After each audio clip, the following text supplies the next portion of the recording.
Allez-y, Monsieur le Président. Bon, écoutez, on va démarrer cette soirée, mais avant de commencer, je dirai quelques mots. En particulier, bonsoir à tous. Voilà. Et puis, merci à Marie Pajot, présidente de l'Église réformée d'Arcachon, de nous avoir rejoints.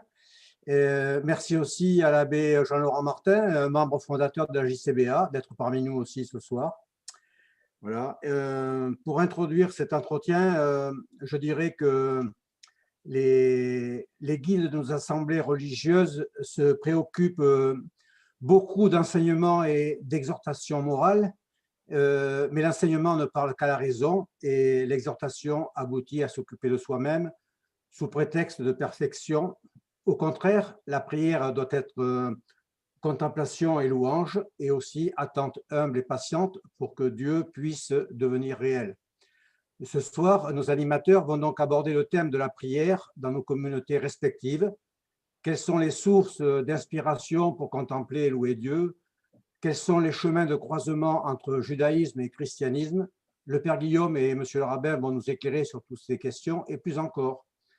Mais avant de débuter cet éclairage, et puisque nous allons aborder le thème de la prière, je vous propose cette prière écrite par Alain René Arbez, curé de paroisse près de Genève et responsable des relations avec le judaïsme en Suisse. Donc voici cette prière. Je prie pour le peuple juif, porteur de l'alliance avec le vrai Dieu.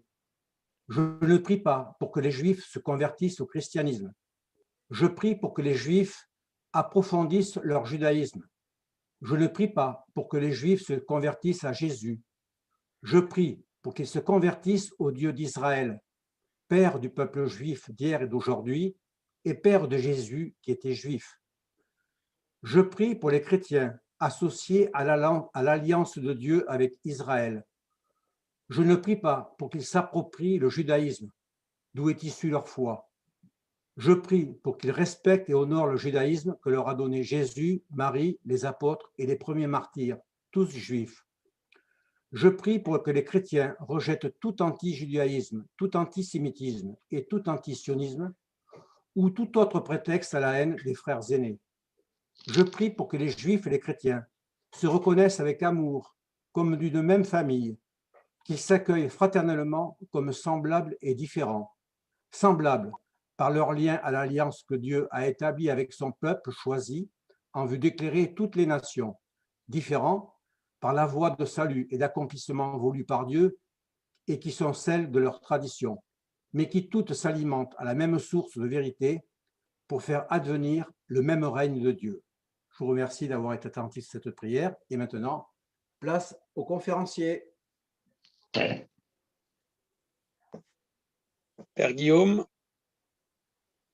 Eh bien, pour commencer, on s'était dit qu'on pourrait d'abord se poser la question déjà de savoir ce que signifie prier et comment on priait dans chacune de nos traditions. Et donc, Eric, est-ce que tu pourrais nous expliquer un peu justement ce que signifie prier dans le judaïsme, hein, et comment vous priez? Oui.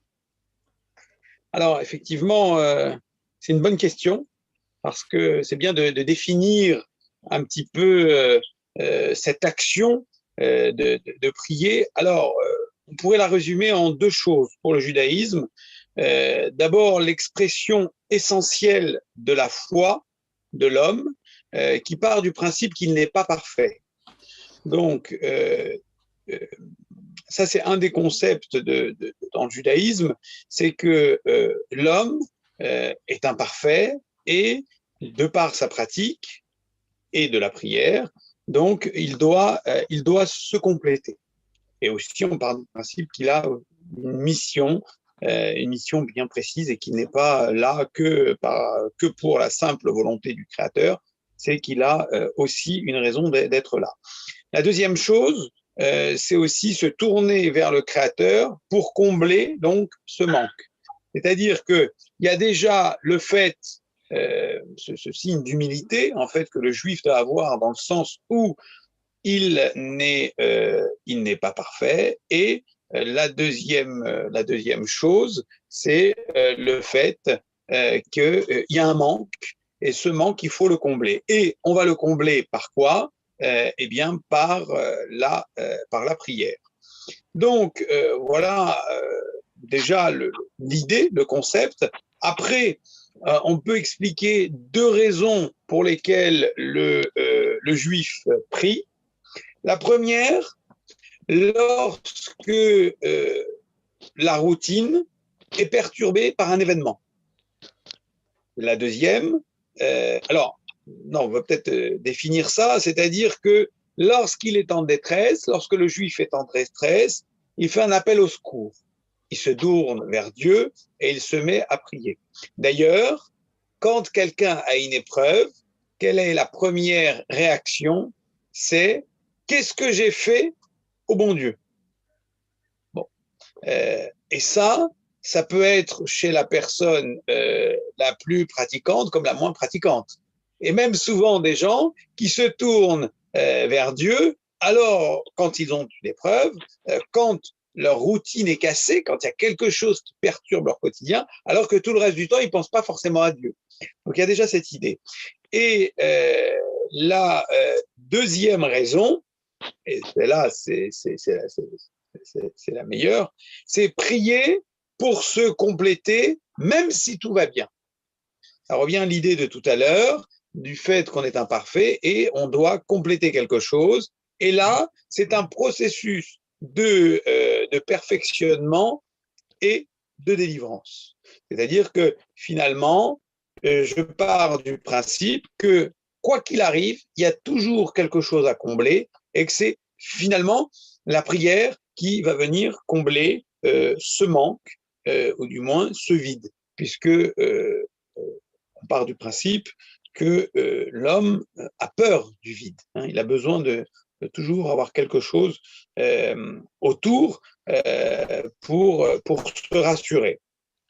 Alors après, cette idée de la prière, en fait, elle est présente depuis le début de la Bible. C'est-à-dire que les premières prières que l'on rencontre, ce sont les prières des patriarches. Donc finalement, dans la construction du peuple juif, on a toujours vu cette idée de se tourner vers Dieu et finalement de prier. Alors, prier, c'est son rapport à Dieu, c'est un rapport personnel, ça relève même de l'intime, et aussi c'est une manière de parler à Dieu. On le voit au travers dans la Genèse, les dialogues qu'il peut y avoir dans la Genèse et aussi dans l'Exode, après avec Moïse, les dialogues qu'il peut y avoir, et même parfois dans le texte, c'est un véritable ping-pong. Rappelez-vous quand Dieu interpelle Moïse pour lui dire d'aller libérer ce peuple et que Moïse lui répond non mais attends, j'ai un petit problème pour parler, je vais pas y arriver, ça va être compliqué. Et puis il y a un ping-pong et puis à la fin, Dieu, finalement, lui, tu feras ça. Donc, en fait, finalement, on voit qu'on a la possibilité de s'adresser directement à Dieu avec la prière. Donc, ça, c'est quelque chose aussi qui est important. C'est-à-dire que dans le judaïsme, il n'y a pas d'intermédiaire. Je veux prier, je prie. Je ne suis pas forcément obligé d'aller à la synagogue, je peux prier de chez moi. Je ne sais pas prier en hébreu, je ne comprends pas l'hébreu. Prie dans la langue que tu comprends. L'essentiel est de pouvoir s'adresser à Dieu directement. C'est-à-dire que chaque juif a la ligne directe du bon Dieu. C'est ça qui est bien. Ensuite, ce qu'on peut dire sur cette signification de prier, c'est déjà d'aller chercher le terme en hébreu. Prière en hébreu se dit tefila. Donc, une tefila, et au pluriel, des téphilotes. Donc, quand quelqu'un dit « je suis en train de faire ma tefila », c'est qu'il est en train de faire sa prière. Ça vient de la racine palal, donc P, lamed, donc la lettre P et deux fois la lettre L. Qu'est-ce que ça veut dire, cette racine palal? C'est rendre un verdict, un jugement, et ça peut aussi signifier conseil et sagesse. C'est-à-dire que finalement, on pourrait se juger quand on prie, faire un état des lieux de soi-même, et puis trouver aussi conseil, sagesse. La prière apaise. D'ailleurs, qu'est-ce que fait une personne endeuillée? Une personne, lorsqu'elle perd un être cher, elle veille le défunt jusqu'à l'enterrement et elle récite des psaumes de David. c'est ce qu'on appelle la veillée funèbre. Et dans cette veillée funèbre, c'est un véritable accompagnement qui va permettre aussi d'apaiser la douleur, d'aider à la construction du travail de deuil, mais d'apaiser. Donc on voit que finalement, là, la prière prend toute sa dimension de conseil et de sagesse. Et le verbe maintenant, on a vu le mot prière, on a vu la racine, le verbe en hébreu c'est itpalel, désignerait l'idée d'invoquer le verdict divin en sa faveur. Donc finalement, on voit que dans la prière, on va essayer de s'attirer quelque chose de bon vis-à-vis de nous. Donc finalement, on ne prie pas pour Dieu, on prie vers Dieu, mais pour soi-même. C'est-à-dire qu'on a besoin de prier et on a besoin de faire sa prière. Alors, deux choses maintenant. Il y a la prière qui maintient le monde, c'est le sacrifice perpétuel. À l'époque, la prière telle que nous la connaissons aujourd'hui n'existait pas. La prière des patriarches, elle était libre, c'est-à-dire qu'ils faisaient leur prière telle qu'elle leur venait à l'esprit. Aujourd'hui, on a une prière qui est structurée, qui est organisée, on a un livre de prière, on a un rituel bien précis, et parce que finalement, cette prière que nous faisons aujourd'hui remplace ce qu'il y avait à l'époque du temple de Jérusalem, c'est-à-dire les sacrifices. Il y a eu la période des patriarches où c'était une prière personnelle, non structurée, libre aux prophètes de l'époque. Il y a eu la période du temple de Jérusalem où la prière, c'était le sacrifice. Et depuis la destruction du temple de Jérusalem, nous avons remplacé les sacrifices par donc les prières telles que nous les disons. Et la deuxième chose, il y a la prière qui vise un objet déterminé, c'est-à-dire une attente en retour. C'est-à-dire que le juif, il ne prie pas que pour lui, il prie aussi pour la collectivité. C'est la notion de la prière du maintien du monde, sacrifice perpétuel. Et il va prier aussi pour une raison bien précise, avec une attente en retour. Je prie, donc je dois recevoir quelque chose. Ça, c'est la prière intéressée. La meilleure vertu, normalement, du juif, c'est de prier de manière totalement désintéressée. Et en se disant, je prie pour le maintien du monde, je prie pour louer l'Éternel. La première phrase que dit un juif quand il se réveille, il dit pas je veux ou j'aimerais avoir, il dit modé ani lefanecha, donc en français ça donne je te remercie au roi vivant éternel de m'avoir rendu mon âme avec compassion, tu es de grande miséricorde. Finalement, qu'est-ce que ça veut dire? Ça veut dire que finalement, dès que je me réveille, je vois que je suis en vie et je dis merci mon Dieu, tout simplement. Donc ça aussi, c'est quelque chose qui est important. Donc là, j'attends pas. C'est une prière dans le sens de la louange. Je rends hommage. D'ailleurs, un juif, en hébreu, ça se dit Yehudi, ça vient de Yehuda, donc de la tribu de Juda, donc Juda en français, juif, Juda, c'est la même chose. Et le verbe, c'est léodot, qui veut dire louer, remercier. Donc finalement, déjà, le juif, quand il ouvre les yeux, il remercie l'Éternel.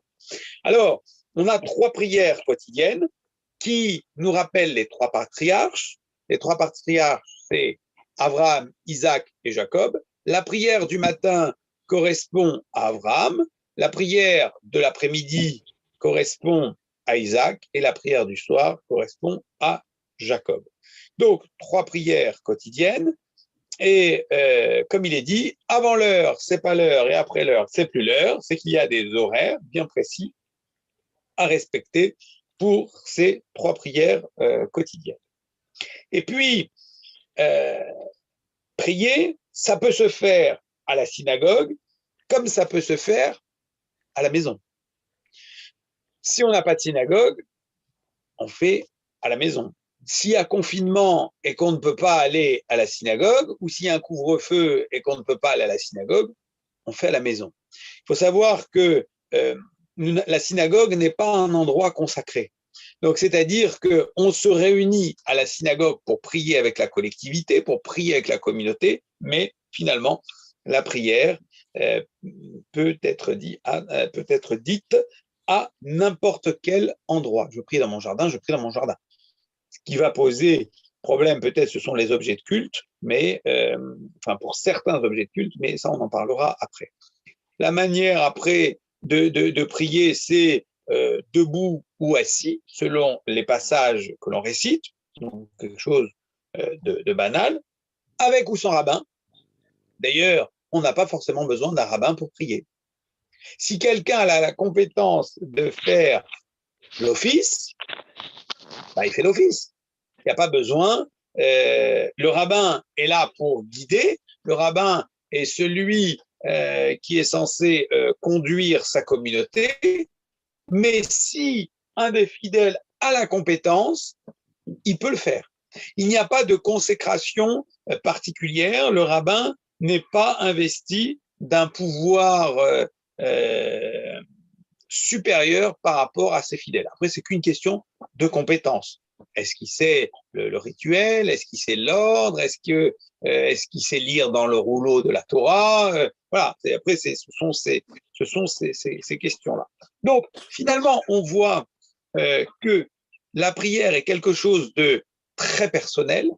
Ça relève même de l'intime, même s'il y a des moments en collectivité pour la prière, et que finalement, c'est l'expression de, comme je l'ai dit tout à l'heure, c'est l'expression essentielle de la foi de l'homme, bien évidemment en Dieu, et qui, de facto, accepte qu'il n'est pas parfait. Voilà la définition qu'on peut donner sur ce que veut dire prier.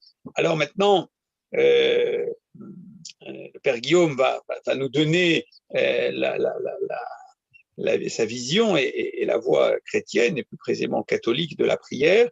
Et tu nous rajouteras, si tu veux bien, aussi nous expliquer comment on prie chez vous et combien de fois par jour.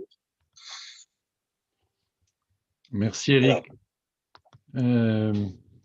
En t'entendant, je me disais qu'il y avait beaucoup de choses qui consonnaient avec ce que nous, on perçoit de la prière. Tu disais que, au fond, la prière, c'est l'expression essentielle de la foi de Dieu pour un homme qui se reconnaît en manque. Je pense que c'est quelque chose qu'un chrétien pourrait dire également. Alors, ce que je peux dire, moi, sur la prière dans la tradition chrétienne, je le tire essentiellement du catéchisme. En fait, je suis allé voir ce que disait le catéchisme sur le catéchisme de l'Église catholique pour savoir comment l'Église définissait la prière. Et ce qui est frappant, c'est que le premier paragraphe concernant la prière est une citation de Sainte Thérèse de l'Enfant Jésus, qui justement définit ce qu'est la prière et qui dit quelque chose comme la prière est un élan du cœur, un simple regard jeté vers le ciel. Elle dit c'est un cri de reconnaissance, un cri de reconnaissance et d'amour au sein de l'épreuve comme au sein de la joie. Et donc c'est sans doute comme ça qu'on pourrait, en tout cas c'est comme ça que l'Église définit la prière, un élan du cœur. Et tu disais voilà que la prière est éminemment personnelle et intime. On le voit bien dans cette définition de Thérèse de l'Enfant Jésus. Donc pour les non, enfin pour ceux qui sont, enfin pour les juifs qui seraient parmi nous, Sainte Thérèse de l'Enfant Jésus est une religieuse carmélite qui a vécu au XIXe siècle et qui est très très connue dans le monde chrétien, dans le monde catholique en tout cas. Donc cette dimension du rapport de l'intime qui dit quelque chose de ce que tu disais tout à l'heure sur le fait que l'homme se reconnaît comme étant en manque. Le fait de définir la prière comme une relation manifeste quelque chose de cette dimension du manque. du besoin en tout cas d'être en relation et d'être en relation avec son Créateur. Et donc la prière, c'est éminemment un moyen, on pourrait dire, d'entrer en relation avec Dieu. Mais comme nous sommes une créature et qu'il est le Créateur, la prière se sait être d'abord un don de Dieu lui-même. Finalement, c'est l'homme, c'est saint Augustin qui dit que l'homme est un mendiant de Dieu. Et donc, la prière et cette quête, et cette demande de communiquer à Dieu. Cette quête de Dieu voilà, caractérise assez bien la prière comme une source. Voilà, elle est la source de notre vie parce qu'elle est le lieu où le Christ vient à la rencontre de chacun et de chacune d'entre nous.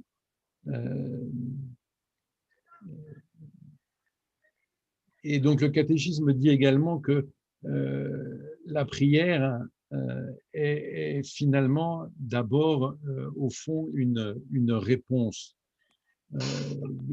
Jésus, dans l'évangile de Saint Jean, dit ça à la Samaritaine.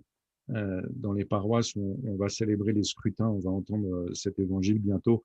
Il dit bien, si tu savais le don de Dieu, il dit à cette femme, et il lui dit, bah, si tu le savais, c'est toi qui l'en aurais prié, il t'aurait donné de l'eau vive. Je disais que cette prière est comme effectivement une source, une eau que l'on reçoit. Et finalement, notre prière, elle est d'abord une réponse à la soif de Dieu.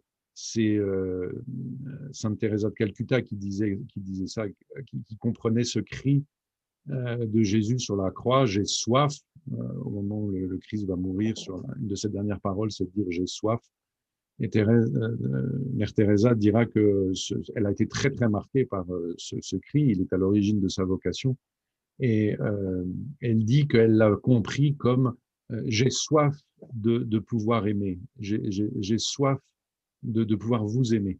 Et la prière est finalement peut-être une réponse à ce cri de Dieu, voilà, qui et de la plainte de Dieu. On a ça un peu aussi, me semble-t-il. Alors je parle évidemment sous le contrôle d'Éric, mais on a un peu ça, me semble-t-il, dans l'Ancien Testament, où parfois Dieu se plaint de ne pas pouvoir parler à son peuple, hein, qui ne l'écoute plus.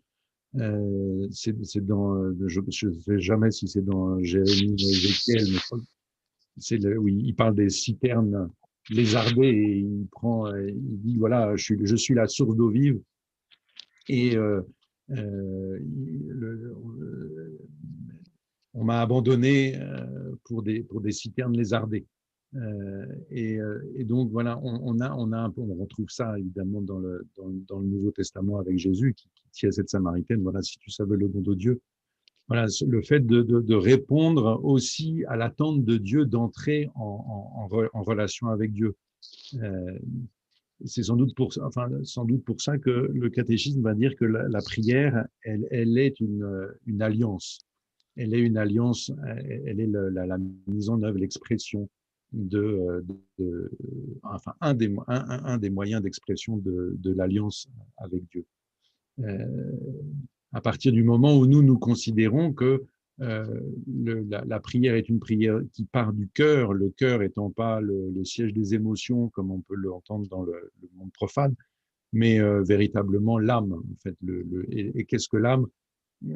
C'est vraiment on pourrait dire, Thérèse d'Avila dira, c'est le château intérieur. C'est là où réside Dieu lui-même. Voilà, la foi chrétienne considère que en tout être humain réside la présence de Dieu. Notre centre le plus intime et le plus caché. Et donc, on pourrait dire que la prière est à la fois l'action de Dieu et l'action de l'homme. Elle est en ce sens cette relation où Dieu et l'homme agissent tous les deux tournés finalement vers le Père. En faisant que la volonté humaine et la volonté divine puissent se rejoindre. Il y a une dimension morale dans la prière. elle est, enfin, il y a, en fait, dans la prière se retrouvent toutes les dimensions de l'être humain. Donc, elle est ce rapport personnel, elle est aussi du fait qu'elle est alliance, elle est aussi un élément de communion évidemment avec Dieu, mais du coup aussi de communion entre tous les enfants de Dieu. Et donc, elle a évidemment cette expression au cœur de l'assemblée, au cœur de l'Église elle-même. Et donc, la prière, elle est à la fois personnelle et communautaire. L'Eucharistie est une prière. Elle est une prière d'action de grâce. Elle est une prière de louange. Donc ça, c'était un peu la définition de la prière. Comment est-ce qu'on prie? Quels sont les comment dire? Quels sont les oui, ça, notre manière de prier?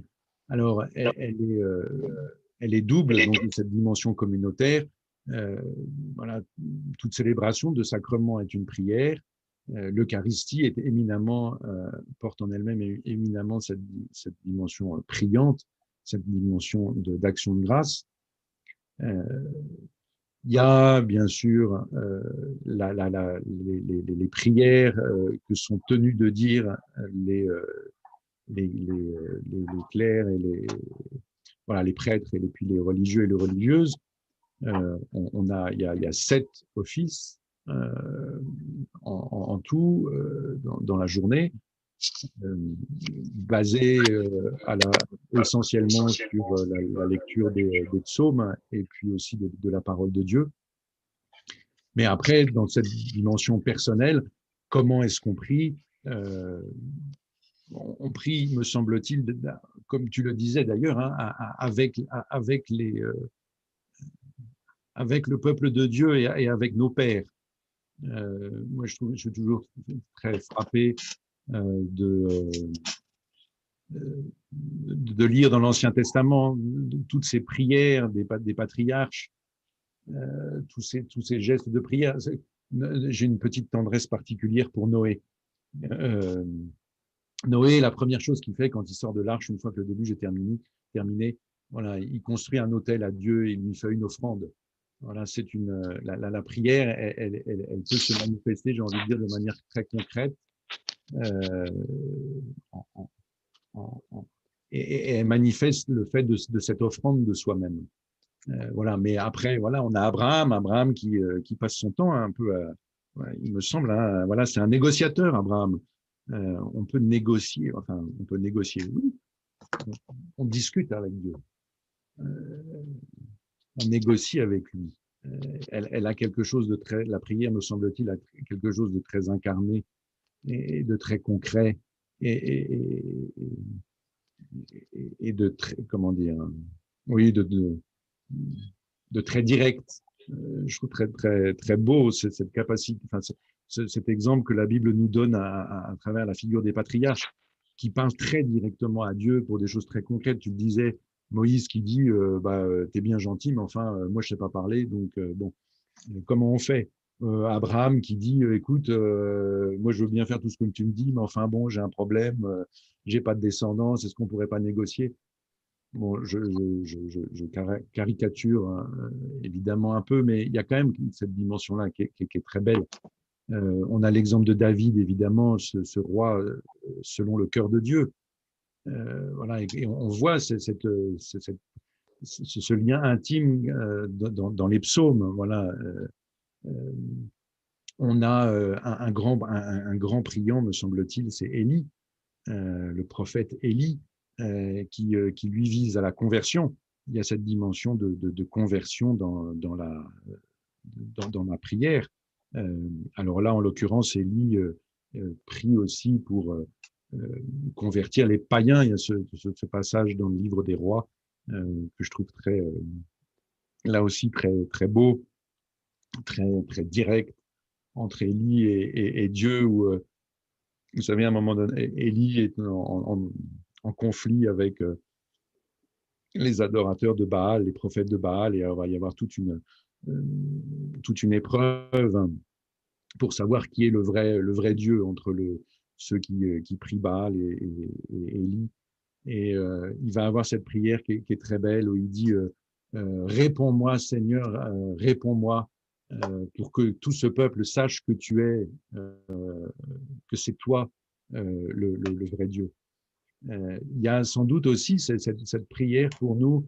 Il ne s'agit pas de chercher, enfin, comment dire, cette prière, effectivement, de s'unir aussi à ce que je disais tout à l'heure, à cette plainte de Dieu qui, qui se sait ne pas être aimé.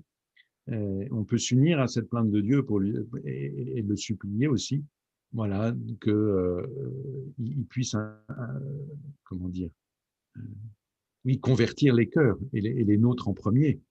Il y a un peu, il me semble, mais c'est peut-être Jean-Laurent qui serait plus pertinent sur là-dessus, c'est dans la prière d'invocation au moment des ordinations des prêtres, l'évêque commence comme ça en disant réponds-moi, sois avec nous Seigneur Père très saint, sois avec nous Dieu éternel et tout-puissant. Il y a cette dimension de supplication. Voilà cette prière d'Élie là qui dit réponds-moi Seigneur, réponds-moi. Et donc il y a dans notre prière quelque chose de l'ordre de la supplication. Évidemment, donc il y a les psaumes, le livre des louanges, et puis évidemment la prière, la figure du Christ, évidemment qui on voit souvent régulièrement dans les évangiles Jésus louer son Père. C'est dans le Matthieu au chapitre 11 où on l'entend, voilà, véritablement louer Dieu. Hein.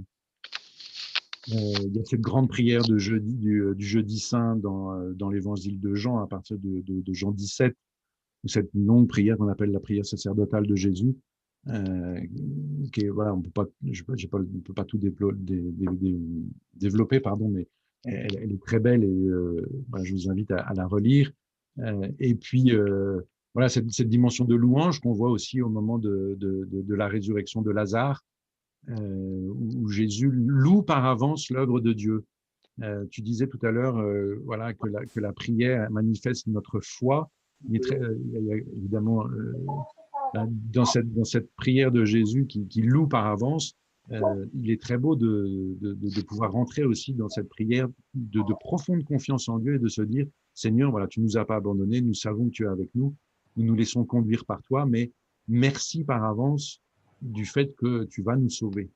Parce que il me semble, en tout cas dans nos deux traditions, nous croyons et j'ai même envie de dire, nous savons que Dieu veut et va nous sauver. Ce qui est frappant aussi dans la prière de Jésus, c'est la grande place laissée à l'Esprit Saint. Je disais que la prière est un don de Dieu. Voilà, c'est l'Esprit qui prie en nous. Et on le voit plusieurs fois dans les évangiles avec la prière de Jésus. Et puis le fait aussi que Jésus se retire souvent à l'écart. On l'a entendu pour nous chrétiens au début du temps de Carême, où il parle de la prière justement. Il dit quand vous priez, ne soyez pas comme ces hypocrites qui veulent qui se mettent en scène, mais justement il insiste sur cette dimension de relation personnelle et intime. Et il dit voilà, il faut que quand tu pries, retire-toi dans ta pièce la plus retirée, ferme la porte.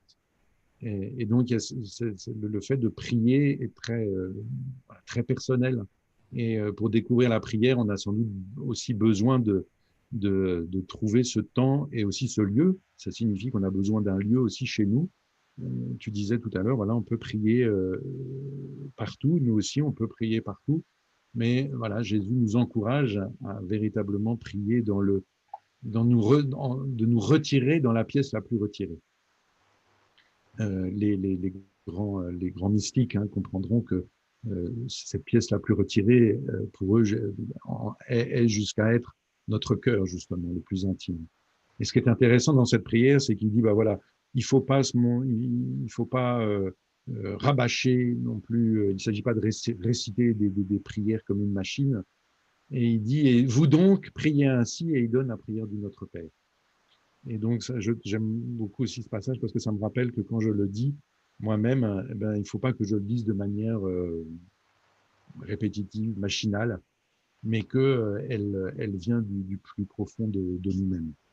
Voilà. Après, on pourrait parler évidemment de toute la tradition de l'Église et de tous les manières de prier que nous a donné la tradition de l'Église. J'en citerai rapidement juste trois. Hein. La plus ancienne, sans doute, c'est la Lectio Divina, qui vient probablement hein, du deuxième siècle, enfin prend sa source en tout cas dans ce que dit Origène sur les sens de l'écriture. Et donc la Lectio Divina voilà, est une méthode de lecture de la parole de Dieu, donc s'appuie sur la parole de Dieu. Après, il y en a bien plein d'autres. Il y a évidemment la tradition du Carmel, qui s'appuie beaucoup, hein, qui prend sa source en tout cas dans la figure d'Élie. Avec des grands noms comme Thérèse de Lisieux, Thérèse d'Avila, Saint Jean de la Croix, Père Marie-Eugène de l'Enfant Jésus, voilà, qui parlent justement pour qui la prière est justement cette rencontre de l'âme, enfin de l'être humain dans ce château intérieur qu'est l'âme, et vraiment une rencontre amoureuse avec Dieu et d'union profondément intime avec Dieu. Puis il y en a d'autres, voilà, il y a la tradition jésuite aussi de contemplation des mystères de la vie du Christ. Voilà ce qu'on pouvait dire. Maintenant, j'ai une question. Oui. Tout à l'heure, tu as parlé donc de 7 prières avec les prières des clercs. Est-ce que cela veut dire que le fidèle a moins de prières que celui qui est investi d'une mission?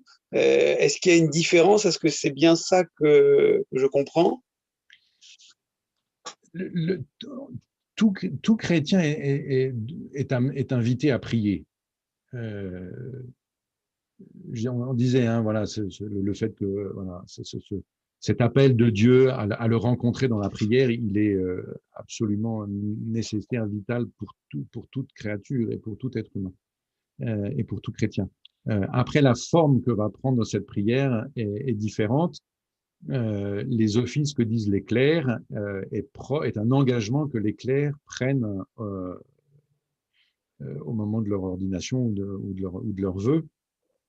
Et c'est une prière que nous récitons non pas tant pour nous-mêmes que pour l'Église et que pour le peuple de Dieu. Donc on prie pour toutes celles et ceux qui ne veulent pas, ou plus exactement ne peuvent pas prier, ou même qui s'ils le font, voilà, on prie pour l'Église et on prie pour le monde.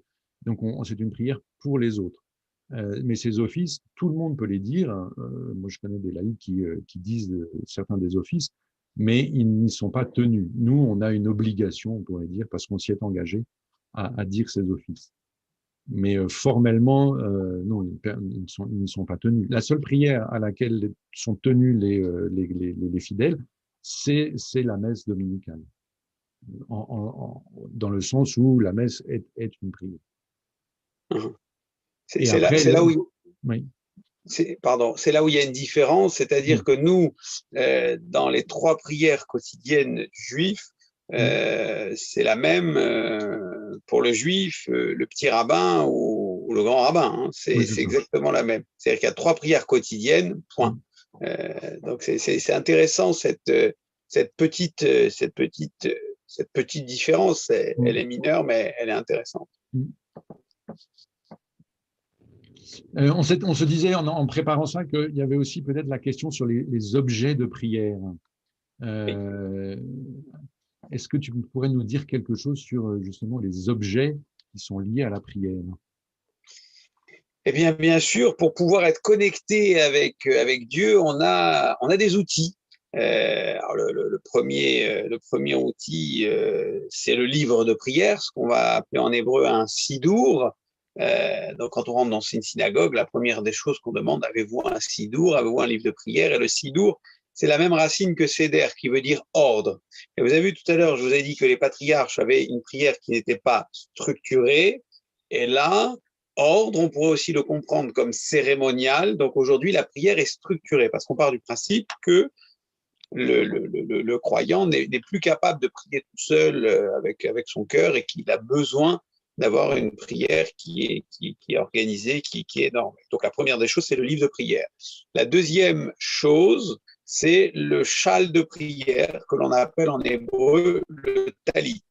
Le talit, c'est ce grand châle de prière, comme un grand drap que l'homme pose sur lui, et sur les côtés, sur les quatre coins, il y a des fils qu'on appelle en hébreu des tzitzit, et ces tzitzit représentent la valeur numérique de 613 correspondant aux 613 commandements. Ensuite, les garçons mettront les téphilines. Les téphilines, qu'on appelle en français les phylactères, ce sont des boîtiers cubiques attachés avec des lanières, l'un au bras près du cœur et l'autre sur la tête.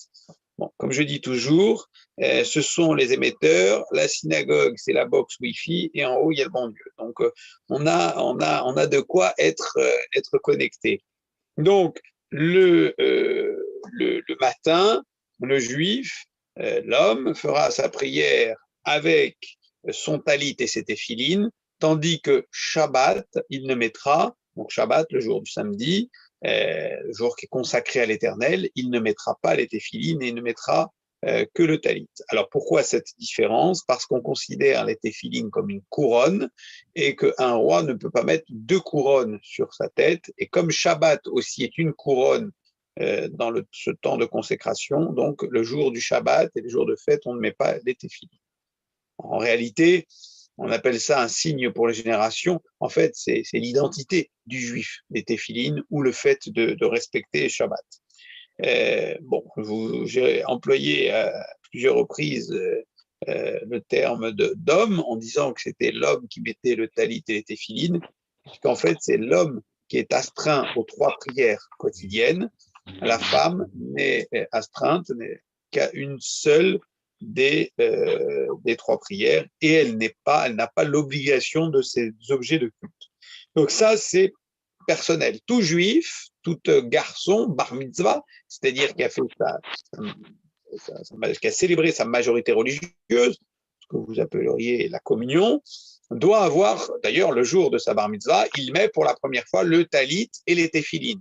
Le talit, le châle de prière, et les téphilines, les phylactères, ces boîtiers cubiques, dans lesquels il y a des parchemins avec des morceaux de texte de la Torah, du Pentateuque. Donc, il les met pour la première fois et jusqu'à la fin de sa vie, il devra tous les matins, sauf Shabbat et jours de fête, mettre le talit et les téphilines. Ensuite, on a d'autres objets de culte pour la prière. Dans une synagogue, la synagogue peut être une salle polyvalente.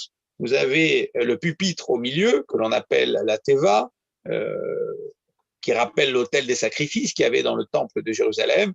C'est ce pupitre sur lequel se positionne l'officiant, le rabbin, l'officiant ou un fidèle qui conduit l'office pour poser son livre et pour conduire l'office. Mais c'est sur ce pupitre-là aussi où on va poser le rouleau de la Torah, ce qu'on appelle le Sefer Torah, puisque dans la disposition d'une synagogue, vous avez ce pupitre central, généralement, autour vous avez des chaises pour s'asseoir, une bibliothèque pour mettre les livres, donc le Sidour, le livre de prière, et ensuite une armoire qui rappelle l'arche sainte qu'il y avait dans le temple de Jérusalem, et dans cette armoire se trouve le rouleau de la Torah, c'est-à-dire la Torah, c'est cette Torah qui a été donnée à Moïse par Dieu sur le mont Sinaï et qui correspond au Pentateuque, c'est-à-dire les 5 livres de Moïse. Ce rouleau contient Genèse, Exode, Lévitique, Nombre et Deutéronome. En réalité, c'est un gros rouleau de parchemin. C'est écrit avec une plume, une encre spéciale à la main, et c'est l'objet le plus sacré qu'il y a dans la synagogue.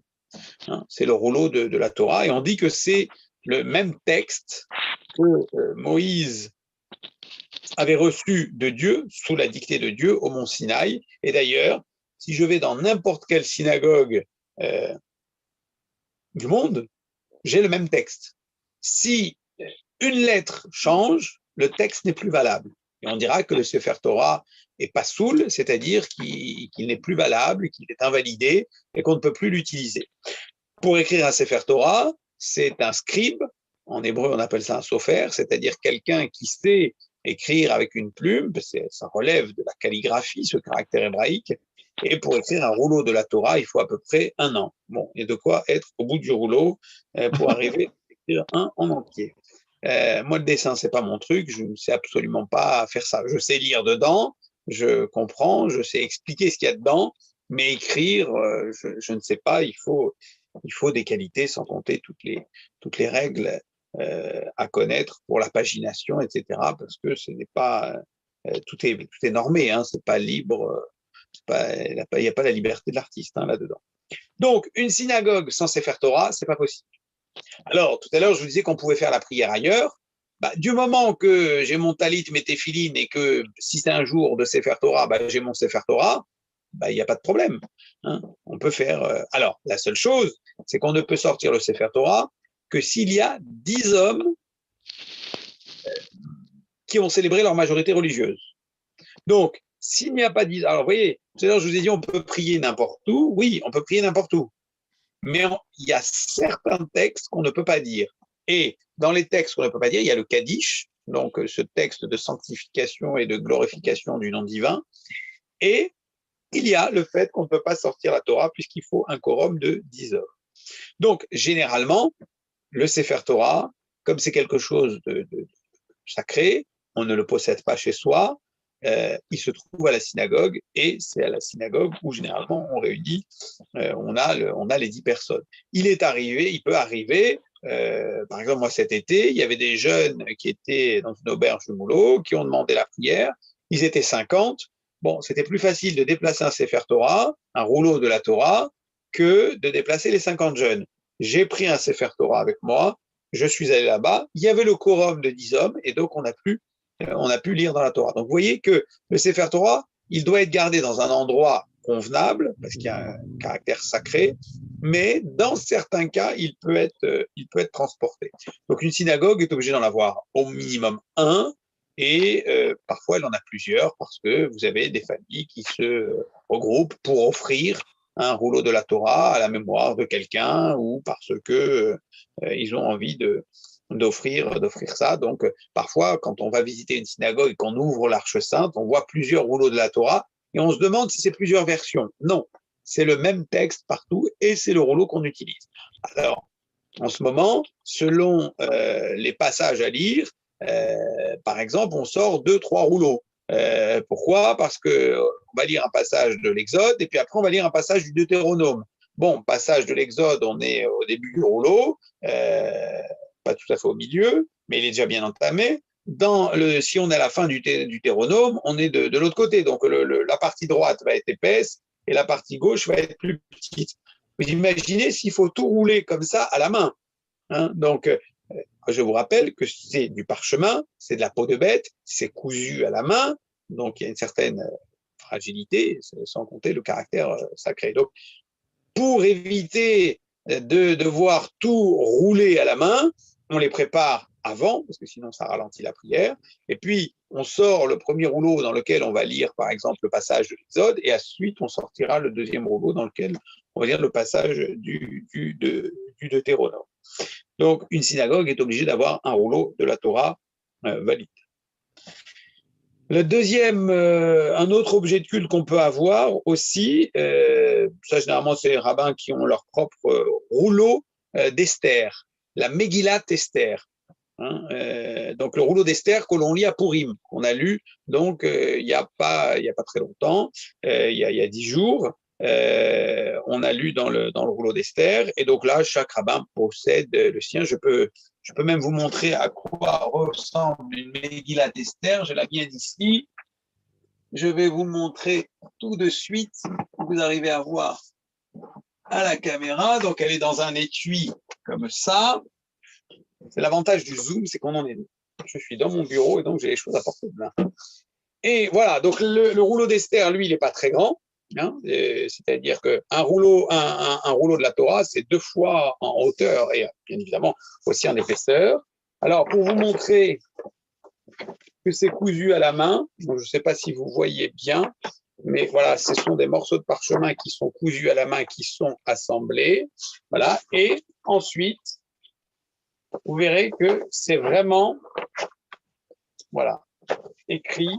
Et alors, est-ce que vous voyez bien? Voilà, là, je pense que vous devez bien voir.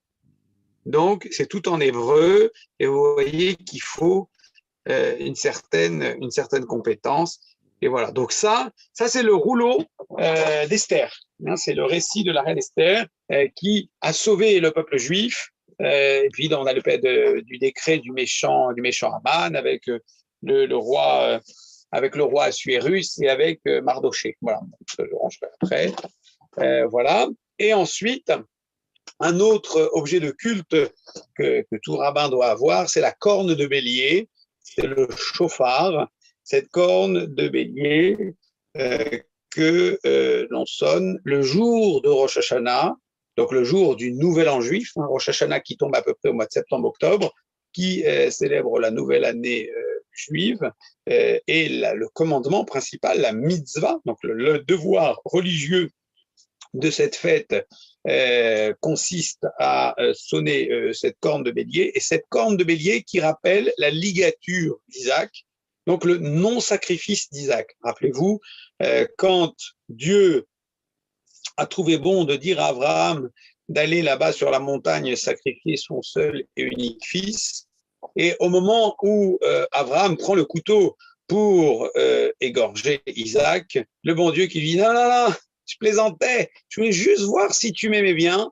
et finalement, comme je vois que tu m'aimes bien, laisse tomber, pose le couteau, et à ce moment-là, le Midrash, donc les commentaires, nous disent qu'il y avait un bélier qui avait les cornes emmêlées dans le buisson, et finalement, il sacrifiait le bélier en offrande à l'Éternel. Et donc, ça rappelle finalement le fait de sonner le chauffard à Rosh Hashanah, ça rappelle ce non-sacrifice.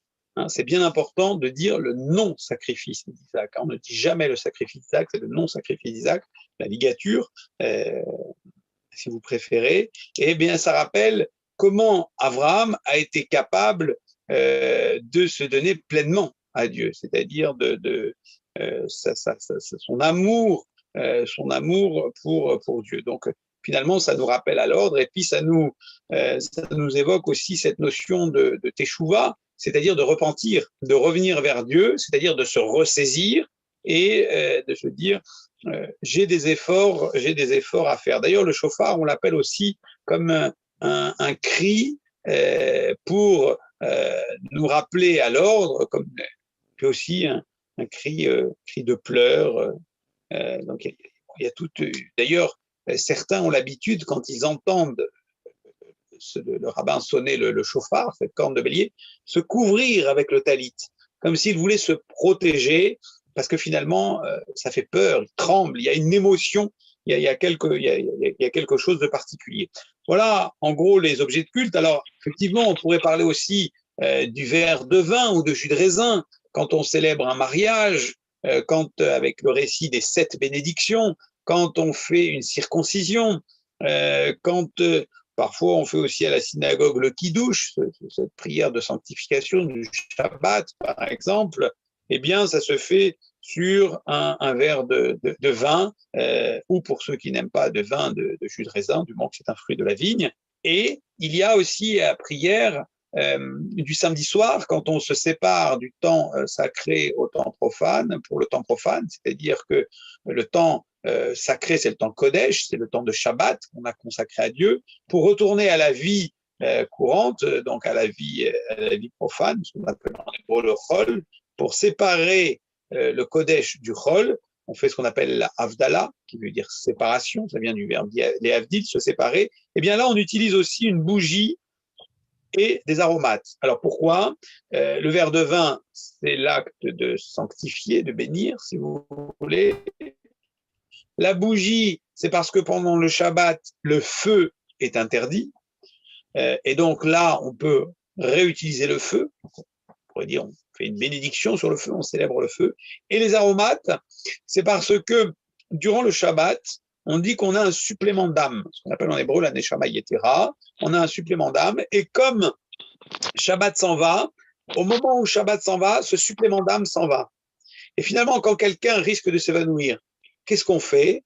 On lui met quelque chose sous le nez, comme de l'eau de Cologne, quelque chose qui va lui permettre de reprendre ses esprits. Donc finalement, on fait cette même chose pour ne pas tomber dans les vapes, pour ne pas tomber dans les pommes. On fait une bénédiction sur des senteurs. Et voilà, donc on pourrait considérer ça comme des objets de culte. Mais sinon, c'est les téphilines, donc les phylactères, le talit, le châle de prière, le Sefer Torah, qui est le rouleau de la Torah, ça c'est important, et la Megillah, le rouleau d'Esther que je vous ai présenté, et puis le chauffard, la corne de bélier. Voilà ce que nous avons. Alors, du côté de l'Église, Père Guillaume, qu'est-ce que tu peux nous dire? Avant de répondre à la question, moi, j'avais deux questions pour toi. La première, c'est que tu nous as montré le rouleau d'Esther. Alors, il me semblait, mais je n'ai pas très bien vu, qu'il n'était pas vocalisé. Oui, tout à fait. Et alors, ma question est la suivante, c'est j'avais cru comprendre que quand vous priez, enfin, il y a deux choses. Il y a le fait qu'il soit vocalisé et puis le fait qu'il puisse être cantilé. Enfin, qu'il y ait les signes de cantillation pour chanter. Oui. Est-ce qu'il faut chanter quand vous priez, ou est-ce que vous lisez le texte? Et surtout, comment vous faites, à part très bien connaître l'hébreu, pour pouvoir lire sans les vocalisations? Alors effectivement, en ce qui concerne la lecture de la Torah, il faut savoir que, comme tu l'as si bien dit, nous n'avons que les consonnes et nous n'avons pas de voyelles. Donc, ce qui veut dire que faut connaître correctement son texte, parce qu'on a les lettres Aleph, Bet, Ved, Gimel, Dalet, He, Vav, etc. Bon, il faut qu'on sache comment ça se prononce. Est-ce que ça se prononce? Par exemple, je vais vous prendre un verbe qui s'écrit de la même manière. Vav, donc le son veut, Yud, et Vet. Je peux le lire Vayeshev, Vayashov ou Vayashev. C'est exactement même orthographe. Donc, à moi de savoir si c'est Vayeshev, Vayashov ou Vayashev, ça, c'est à moi de connaître les mots. Déjà, donc, ça veut dire qu'effectivement, il faut avoir travaillé le texte, il faut connaître son texte. Bien évidemment, après, il y a la question du sens. Entre il s'est installé et il est retourné, c'est justement le changement de voyelle qui va changer le sens. Ça, c'est la première chose. Donc, on révise. Quand on lit la paracha dans le Sefer Torah, quand on lit la péricope, quand on lit le morceau qui est prévu, le morceau du Pentateuque qui est prévu pour tel Shabbat, par exemple, ce Shabbat, c'est la paracha de Kitissa, donc la péricope Kitissa, donc un des passages bibliques de l'Exode. Bon, à moi, tous les jours, de réviser mon texte pour bien connaître mes mots. Ça, c'est une chose. Mais la deuxième chose à retenir, effectivement, ce sont les signes de cantillation, donc, autrement dit, les notes de musique, que l'on appelle en hébreu Taramé Amikra.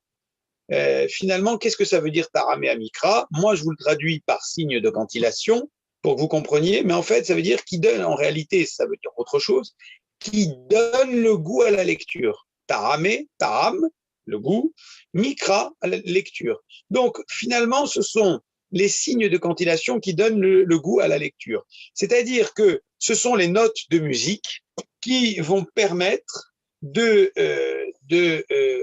donner envie d'entendre. Je peux, par exemple, vous le faire sur un morceau de texte. Alors, voyons prendre la paracha de cette semaine, par exemple. Donc, le morceau qu'on va lire ce Shabbat. Il est où le machin? Alors, puis c'est tout en hébreu dans ce truc. Donc, voilà. Qui dit ça? Alors, est-ce qu'il y a... Oui, voilà, ça se chante. Imaginons que le samedi matin, je lise le texte comme ça. Vaïdaber Hachem El Moshe les morts, qui tissa et roche béné Israël, ishkodehem venatenu, ishkofer nafsho lachem, bifkod otam, velo yie baem, negev bifkod otam. Vous imaginez une demi-heure de lecture comme ça? Si maintenant, je viens et je fais וידבר אדוני אל משה לאמור, כי תישא את אור בני ישראל לפקודיהם, ונתנו איש כופר נפשו לעד השם בפקודותם, ולא יהיה בהם נגב בפקודותם. Vous avez vu le changement? C'est-à-dire que l'un n'est pas chanté, il est simplement lu, et donc il n'y a pas d'émotion, il n'y a rien. L'autre est réellement chanté. Et c'est le moment important dans le Shabbat. Les gens viennent à la synagogue pour écouter la lecture de la Torah. Donc là, en ce qui concerne la lecture de la Torah, on est obligé de respecter les signes de cantillation. Bon, les voyelles, on ne peut pas se tromper, parce que si on se trompe, ça change le sens, et là, la lecture ne sert strictement à rien, elle est invalide. Et donc, vous voyez que derrière, il y a tout un ensemble de lois. C'est pas simple pour le rabbin. D'ailleurs, il y a beaucoup de pression dans la lecture de la Torah. Et d'ailleurs, les fidèles qui veulent déstabiliser le rabbin s'amusent toujours soit à reprendre une faute qui n'a pas été faite, ou soit si le rabbin est fatigué et fait des fautes, c'est dire « Ah, mais c'est pas normal, hein, quand même, il fait des fautes, hein, il devrait connaître. » Ce que les gens n'ont pas compris, c'est qu'on peut connaître, mais c'est comme quelqu'un qui fait un discours. Il a son discours devant lui, il n'a pas l'habitude de parler en public. Mais il y a une chance sur deux qui bafouille. Celui qui est habitué, bon, il y en a qui retombent sur leurs pattes, etc. Mais c'est déjà arrivé que même quelqu'un qui a l'habitude, il bafouille si à un moment donné, il pense à quelque chose et qu'il est un tant soit peu déstabilisé, etc. Et c'est ce qui peut arriver parfois, au rabbin. Donc, la lecture de la Torah n'est vraiment pas un exercice facile. En ce qui concerne le rouleau d'Esther, lui n'est pas vocalisé. Par contre, il y a deux manières de le lire. On peut le lire avec les signes de cantillation, tels que je vous l'ai montré là, ou alors on peut le lire selon l'intonation de l'histoire. Par exemple, moi, le rouleau d'Esther, je le raconte comme une histoire. Par exemple, Vaï bimé Achashverosh, donc je vous traduis, ce fut à l'époque du roi Assuérus, ou Achashverosh Amolech Meodut Veakush Sheva Osrim Bema Medina. C'est-à-dire, ce même roi Assuérus était roi sur 127 provinces. Bayami Mahem, Keshevet, et voilà, troisième année de son règne, il a décidé, etc.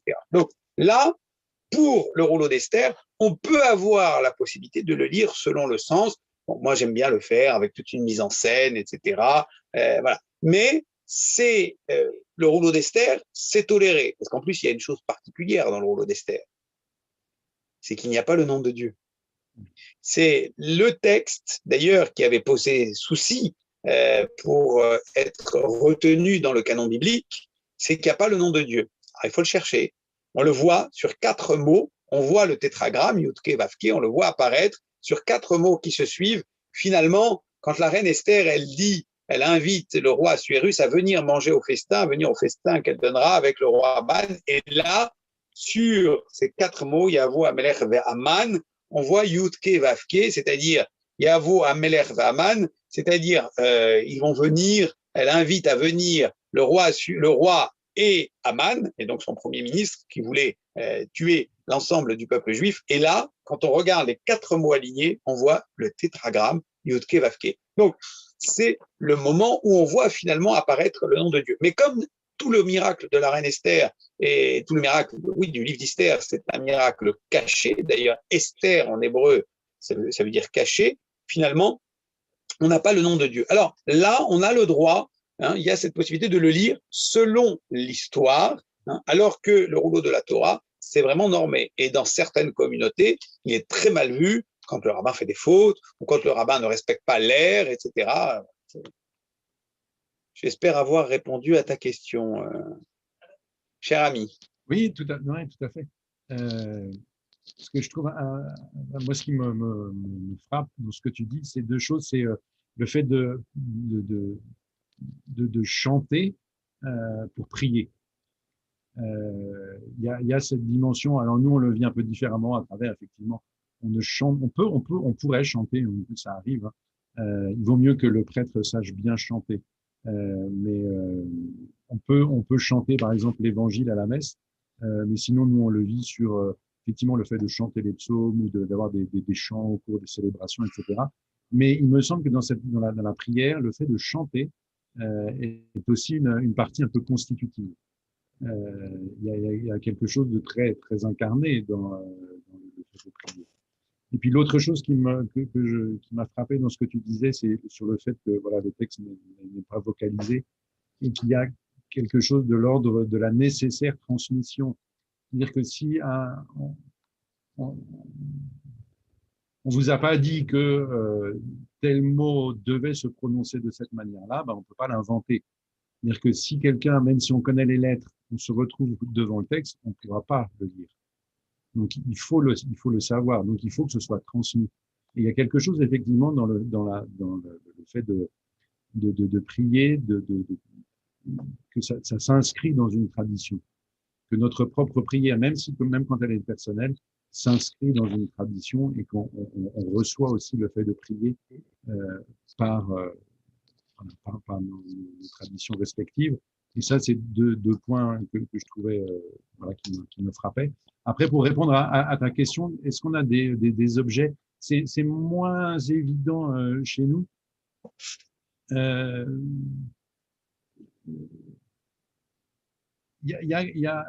La première chose à laquelle je pensais quand je réfléchissais à cette question, je me disais, mais quel est l'objet de prière? Le premier, ben, c'est mon corps. On prie avec notre corps. On a besoin d'être relativement bien installé pour pouvoir prier quand on s'est retiré dans la pièce la plus retirée de sa maison. Les conseils des mystiques, c'est de vivre ce temps-là de manière incarnée et donc d'être. Il ne s'agit pas de s'endormir sur son lit, c'est dangereux de prier sur son lit, mais par contre, il faut qu'on puisse être bien installé. Et puis, d'une autre manière, au cours des prières liturgiques et des prières de la communautaire, on a des moments où on se lève, où on s'assoit, où on se met à genoux. Et donc, il me semble que voilà, dans la prière, il y a cette dimension incarnée, cette dimension corporelle qui est importante. Après, voilà, pour la prière personnelle, on conseille effectivement de pouvoir s'entourer d'objets qui sont pas des objets rituels, mais qui sont plus là pour nous aider à prier.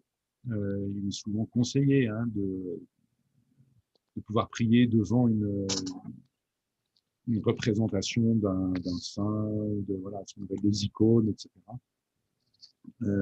C'est parce que toujours parce que on est incarné et que la prière se vit dans notre condition charnelle, on a besoin d'outils, de moyens concrets pour nous aider à conduire notre prière. Donc voilà, ça. Et puis, évidemment, pour les clercs et les religieux, il y a le Bréviaire, donc qui est le livre dans lequel il y a tous les offices de l'année, puisque ça, c'est une prière qui est commune à tout le monde, donc on a exactement les mêmes textes, les mêmes prières à chaque jour. Et puis, évidemment, tout ce qui sert à la prière liturgique, voilà, au moment des différents sacrements, de la messe, etc., qui de fait sont aussi partie on pourrait dire, des objets de prière liturgique. Voilà ce que je pouvais dire, moi, de mon côté. C'est-à-dire qu'un chrétien n'est pas obligé, enfin, est-ce qu'il doit partir avec des objets de prière? Je vous donne un exemple. Moi, quand je voyage, la première des choses que je mets dans mon sac, dans ma valise, c'est mon étui avec mon talit, donc mon châle de prière, mes téphilines, donc mes petits boîtiers Wi-Fi, là, mes phylactères, et mon livre de prière. Et d'ailleurs, quand je prends une petite valise cabine, entre ça et la trousse de toilette, je me dis, bon, quelle place il me reste à mettre? Et à chaque fois, je dis toujours, mais c'est hallucinant. C'est-à-dire qu'on est vraiment, c'est vraiment le juif errant dans toute sa splendeur qui doit transporter des choses avec lui. Alors, si maintenant, je pars au fin fond de la campagne passer Shabbat, bon, alors si je suis tout seul, bon, il n'y a pas de Sefer Torah, il n'y a pas de rouleau de la Torah, puisqu'il n'y a pas le quorum de 10 hommes. Bon, si je suis à la campagne, peut-être avec les vaches, on peut peut-être trouver, mais ça ne fonctionnera pas. Mais il faut que je prenne ce qu'il me faut pour mon Shabbat. Et pour Shabbat, il me faut mon verre pour faire le kidouche, donc le verre pour pouvoir mettre le jus de raisin ou le vin. Il me faut, par exemple, le pain du Shabbat, etc. Donc, du coup, je vous dis ça parce qu'on a vu il y avait des touristes cette semaine et du coup, ils disaient, bah, heureusement qu'on a acheté une grosse voiture parce que comme on voyage à droite et à gauche, il nous fallait un grand coffre pour mettre tout ce qu'on avait à prendre, donc la plaque de Shabbat, le livre, etc. Donc, alors quand c'est pas aussi parce que vous allez dans un endroit où il n'y a pas de vaisselle cachère et qu'ils doivent partir avec leur marmite, enfin, voilà, nous, c'est toujours un déménagement parce qu'il y a aussi cette notion-là. Donc, vous, c'est-à-dire que quand vous allez d'un endroit à l'autre, bon, vous connaissez vos prières, ou à la rigueur, vous avez un petit recueil, mais il n'y a pas d'objet à proprement dit, si je comprends bien. Qui soit, entre guillemets, obligatoire, non, il n'y en a pas. On n'a pas ça. On peut, si on veut, parce que ça nous aide, effectivement, prendre n'importe quoi, une carte postale qui représenterait un tableau, une icône qui va nous aider à prier. En général, quand même, ce qu'on fait, c'est on essaye quand même de porter notre Bible ou une revue dans laquelle va y avoir les textes des messes du mois, etc. Mais c'est pas genre obligatoire. On n'a pas cette obligation. Alors là où peut-être il va y avoir une petite différence, c'est que nous, on ne priera jamais devant une image ou devant quelque chose. Ah oui, tout à fait. Devant aucune représentation. D'ailleurs, dans une synagogue, il n'y a aucune représentation. Alors, on va trouver ça dans certains groupes issus du chassidisme, hein, donc les ultra-orthodoxes qui s'identifient à un maître, par exemple comme les Lubavitch. Bon, là, ça peut poser souci parce qu'ils ont cette notion de rapport à un maître avec une photo, etc., et qui parfois, pour nous, frôle l'idolâtrie. C'est-à-dire que il n'y a aucune représentation qu'on peut. Alors la représentation qu'on peut se faire de Dieu, elle est dans notre esprit, elle doit être complètement imaginaire, mais il n'y a pas de représentation sous forme quelle qu'elle soit. C'est-à-dire que si on veut si on a envie d'avoir des portraits de rabbins, on les mettra dans une salle dans laquelle on ne prie pas, mais on ne les mettra jamais dans la synagogue. Donc, en tout cas, et d'ailleurs, on dit que pour prier, même celui qui connaît le texte par cœur, il est préférable qu'il prie dans un livre, parce que la Kabbale, donc la mystique juive,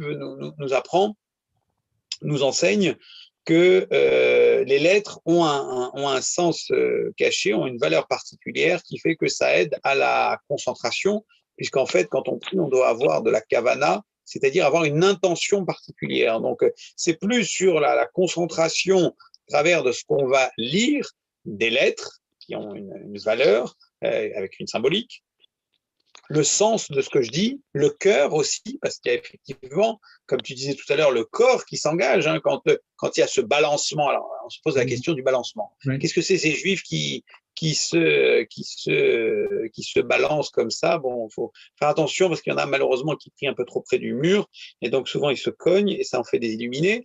Mais donc, il faut faire toujours très attention. Ce balancement, en fait, n'a rien de strictement religieux, c'est simplement ce qui aide à la concentration, c'est-à-dire d'être dans un moment, dans un élan de concentration, et aussi une manière, hein, quand on va dire béni sois-tu l'Éternel, quand on va célébrer, quand on va réciter la Hamida, cette prière qui récite debout, qui est restée debout, les 19 bénédictions, quand on dit Baruch ata Hashem Elokeinu melech haolam, béni sois-tu l'Éternel, roi de l'univers, on va fléchir les genoux de manière où on s'engage, hein, donc il y a un mouvement aussi du corps, il y a cette gestuelle qui montre que on s'engage et que finalement on a les pieds sur terre, sauf quand on se balance un peu trop, et finalement on se hisse vers le haut. Donc finalement il n'y a rien de ultra religieux dans le balancement, c'est simplement quelque chose qui permet de s'isoler et de s'aider à la concentration.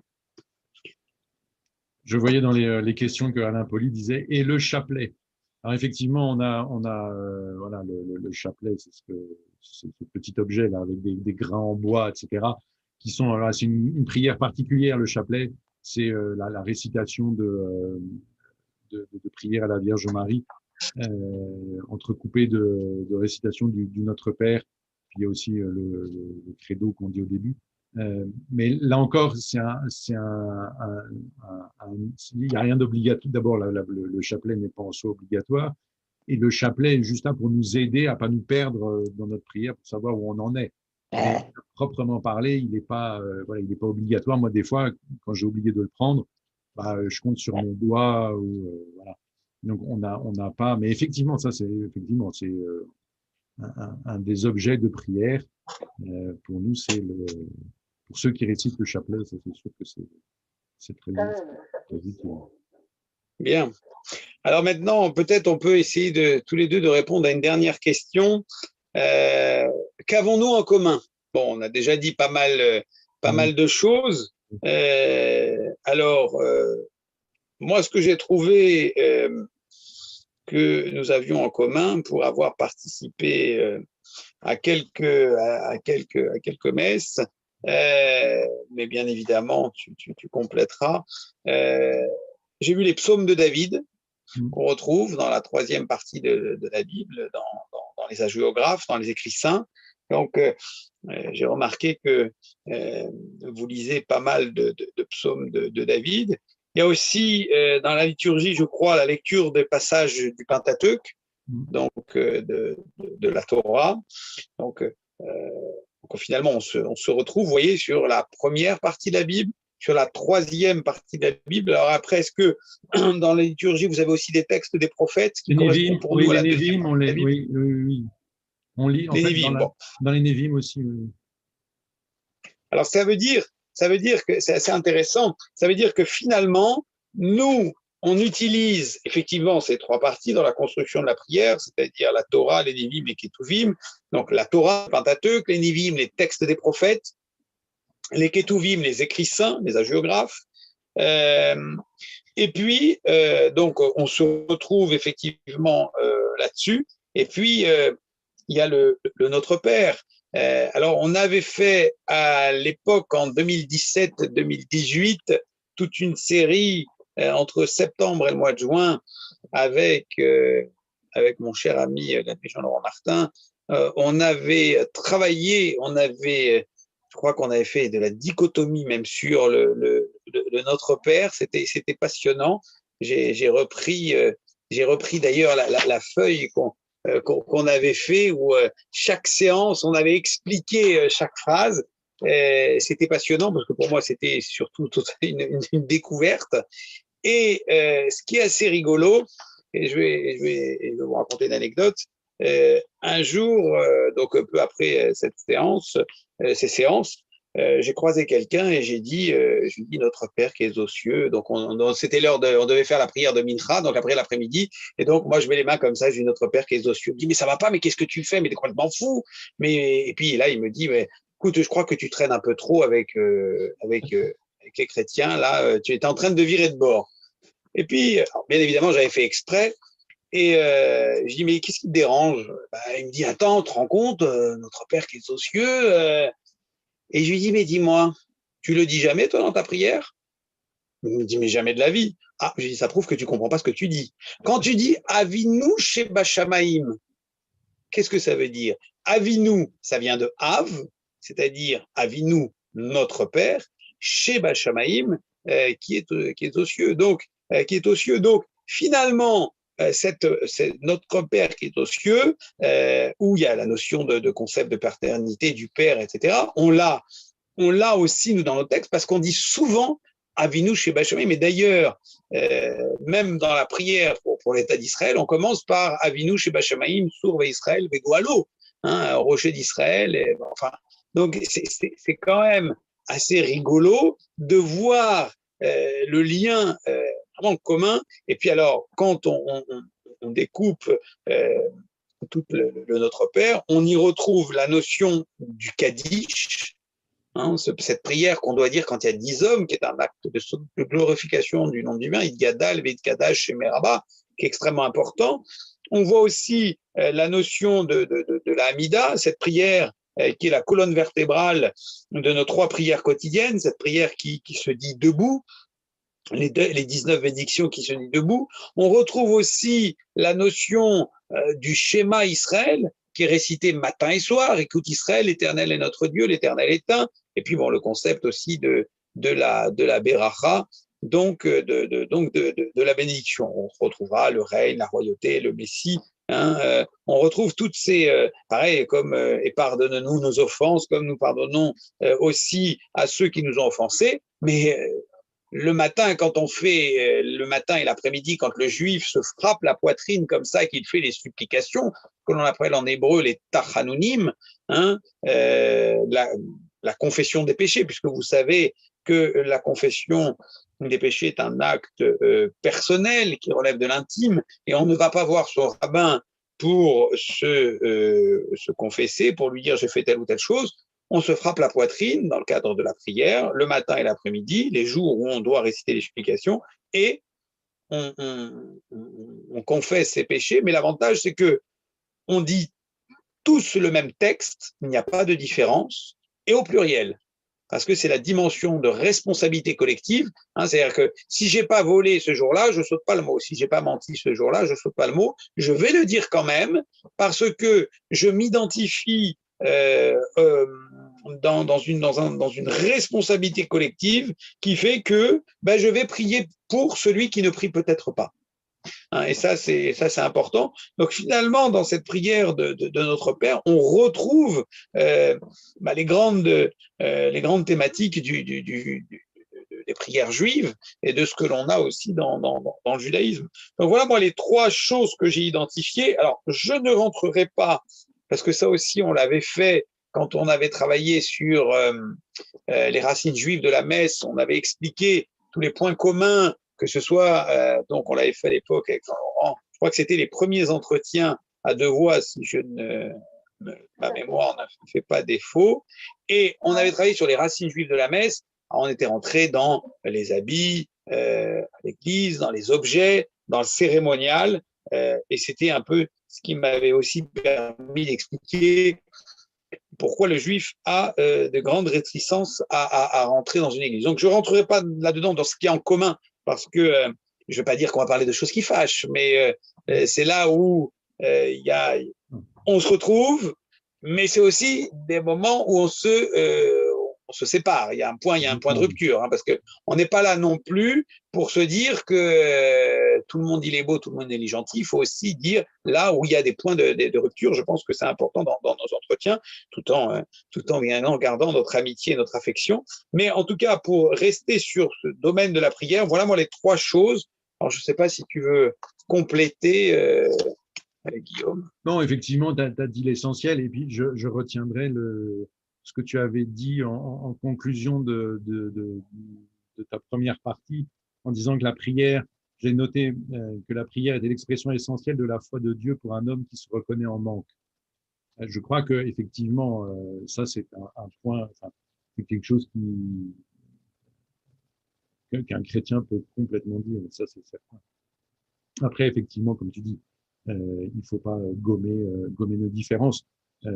On est tous beaux, on est tous gentils en étant différents. C'est ça.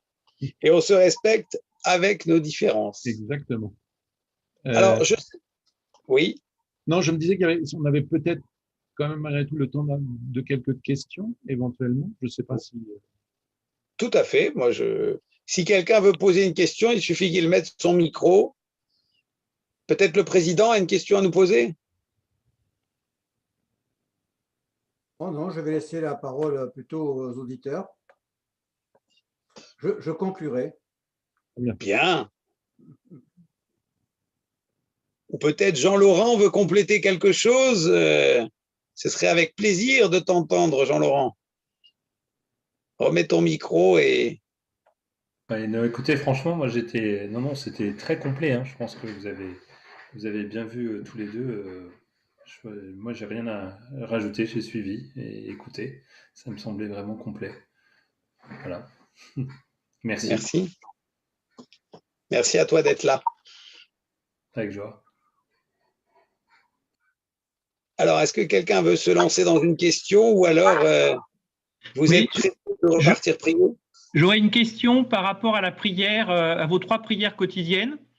Par rapport aux heures, parce que vous avez dit qu'il y a des heures, mais vous n'avez pas dit si c'est vraiment des heures précises ou si c'est un laps de temps où vous pouvez faire vos prières. Et comment font les personnes qui travaillent en fait pour leur prière quotidienne? Alors, effectivement, ce sont des fourchettes horaires, puisque tout est basé sur le lever et le coucher du soleil. Alors, le matin, effectivement, on ne peut mettre son talit et ses téphilines et faire la prière du matin qu'à la levée du soleil. Alors, l'hiver, effectivement, ça peut poser souci. Et puis, le soir, ça pose pas de problème parce que c'est à la tombée de la nuit et donc généralement, c'est moins gênant. Le matin, on arrive encore à s'arranger. Le soir aussi. Et c'est après sur la prière de l'après-midi qui va poser problème parce qu'on va dire que l'hiver, on ne peut pas la faire avant 13 heures, par exemple. On considère la moitié de la journée, même s'il ne faut pas calculer comme ça, mais bon, pour vous donner un point de repère. Et en ce moment, 18h40, par exemple. Donc, entre 13h et 18h40, il faut avoir fait la prière de l'après-midi. Donc, si je travaille entre ces moments-là, ça peut poser problème. Bon, on partira du principe que celui qui a une pause peut s'organiser, même si c'est derrière, ça peut générer d'autres. L'avantage, c'est que d'autres problèmes. Bon, dans la prière de l'après-midi, il n'y a pas d'objet de culte. Les objets de culte du talit et des téphilines, c'est que la prière du matin. Dans la prière de l'après-midi, il n'y a aucun objet. Oui, la kippa, bien évidemment. Il y a l'objet de culte, ça peut être une casquette. Ça peut être une casquette, et puis oui, Daniel, mais on peut aussi la faire de tête. C'est-à-dire que, je donne un exemple. Bon, par exemple, ou sur le téléphone, voilà. Je donne un exemple. Quelqu'un qui travaille dans un bureau et il ne veut pas rater sa prière de mincha, donc sa prière de l'après-midi. Il travaille dans un bureau et donc de 13 à 18 heures, il travaille. On va partir du principe qu'il va bien à un moment avoir une pause, c'est-à-dire qu'il peut aller boire un café ou fumer une cigarette. Enfin bon, on n'est pas. Je pense pas qu'on est encore à l'époque de l'usine où on travaille de 13h à 18h sans avoir de pause. C'est à la personne, sur son temps de pause, à réciter sa prière de manière la plus discrète possible pour ne pas générer tous les problèmes qu'on a sur la gestion du fait religieux, justement. Donc, celui qui, par exemple, ne veut pas mettre une kippa parce qu'il ne veut pas être stigmatisé, mettra une casquette. Aujourd'hui, on a l'avantage d'avoir des smartphones, donc il n'est pas obligé de prendre un livre. Bon, il se met, moi je connaissais quelqu'un qui allait dans le parking de l'entreprise l'après-midi, pendant 10 minutes, donc au lieu de boire le café avec les collègues, il s'éclipsait discrètement 10 minutes, il faisait sa prière de l'après-midi et il revenait au bureau. Ça pose pas de problème. C'est vrai que quand on voyage, par exemple, pour la prière du matin, ça peut poser problème pour pouvoir mettre son talit, ses téphilines, etc. Quand on prend le train et que c'est pas le train tôt le matin, que c'est pas le moment de prier. Comment il fait? Arriver à destination, est-ce qu'il aura le temps de s'isoler pour faire sa prière du matin avec ses objets de culte? Ou est-ce que quand il va arriver, il va déjà être occupé, il ne pourra pas le faire, etc. C'est là où il est important de préciser que le judaïsme n'est pas une religion, c'est un mode de vie. C'est-à-dire que c'est une organisation. Tout à l'heure, je vous ai dit que le livre de prière, c'était Sidour. Sidour qui se traduit par ordre cérémonial, mais c'est aussi organisation. Il faut s'organiser, il faut être organisé. Celui qui pratique, il doit adapter son mode de vie à la pratique qu'il veut. Un jour, quelqu'un est venu me voir et m'a dit, oui, tu comprends, je prends le train à telle heure, ou l'avion, je ne sais plus. Il m'a dit, qu'est-ce que la halacha? La halacha, c'est le droit hébraïque, puisque vous savez que tout est régi par des textes législatifs, dans le Talmud, et par des lois. Et il me dit, mais qu'est-ce que la halacha, donc qu'est-ce que la loi prévoit? Et bien, je lui dis, la halacha, elle prévoit que tu voyages à un autre moment. Il me dit, mais tu te moques de moi? Et je dis, non, mais qu'est-ce que tu veux demander de t'arranger maintenant avec le bon Dieu et de t'arranger avec la loi? Tu es hors la loi, débrouille-toi. C'était à toi de t'organiser. Alors, ou tu prends le train plus tard, ou… Elle me dit, oui, mais tu comprends, ce train-là, je l'ai pris parce qu'il était moins cher. Eh ben, je lui dis, quand tu iras voir le bon Dieu, tu lui expliqueras que, à défaut de prier à l'heure, tu as préféré avoir les promotions. Alors après, il y a des prières de récupération, ce qu'on appelle en hébreu les tachloumim. Il peut récupérer.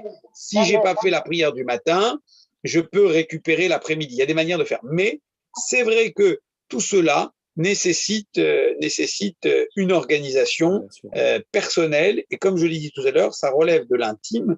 Et donc, chacun doit s'organiser en fonction de son travail.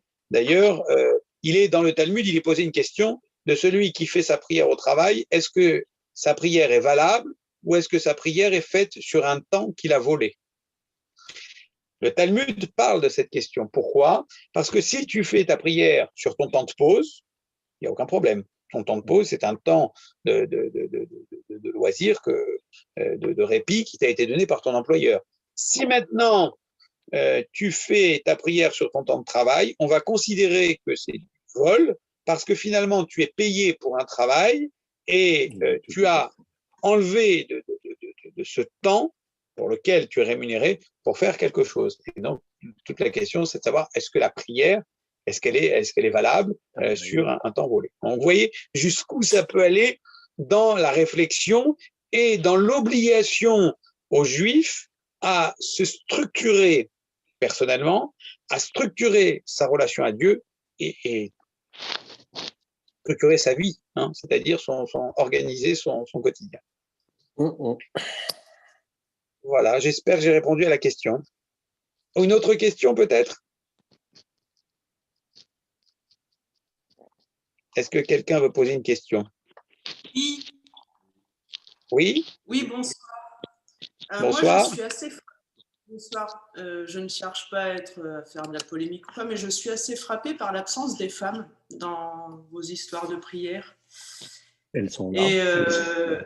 Et du coup, je me demandais comment ça se passait pour elles, pour la formation religieuse, à quel âge elles atteignaient la majorité religieuse, et quel était leur rôle, leur place dans la transmission de la foi à leurs enfants.